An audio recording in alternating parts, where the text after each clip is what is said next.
আমরা এসে এখানে দেখতে পাই যে একটা আনুমানিক 19 থেকে 20 বছর বয়সী একটা যুবকের পুরানো মৃতদেহ, যে চার রাস্তার মোড়ে তো বৃন্দাবন এলাকার এই চৌরাস্তার রাস্তার পাশে পুরানো অবস্থায় পাই।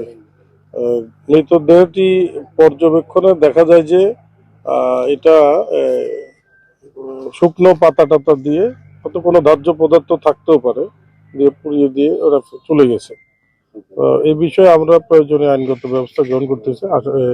মৃতদেহের বিশেষ করে আইডেন্টিটির জন্য যা করণীয় আমরা পিবিআই এবং সিআইডির টিমকে সংবাদ দিয়েছি, এবং এটা পোস্টমর্টম করা হবে, ডিএনএ প্রোফাইল সংরক্ষণ করা হবে, এবং প্রয়োজনীয় অন্যান্য যেগুলো আনুষঙ্গিক কার্যক্রম সেটা গ্রহণ করা হবে। এই যে মিসিং ডায়েরিগুলো আমরা পর্যবেক্ষণ করব, এবং আমাদের পার্শ্ববর্তী থানাগুলোতে কোনো মিসিং থাকলে এই বয়সী কোনো লোক, সেটা আমরা অ্যানালাইজ করব। এবং আপনারাও একটু মিডিয়ার মাধ্যমে কোনো আত্মীয় স্বজন যদি থেকে থাকে একটু ওনার ছবিটা গ্রহণ করে একটু দিবেন, যাতে ওনার পরিচিতিটা আমরা পেতে সাহায্য করবেন, তাড়াতাড়ি পাই।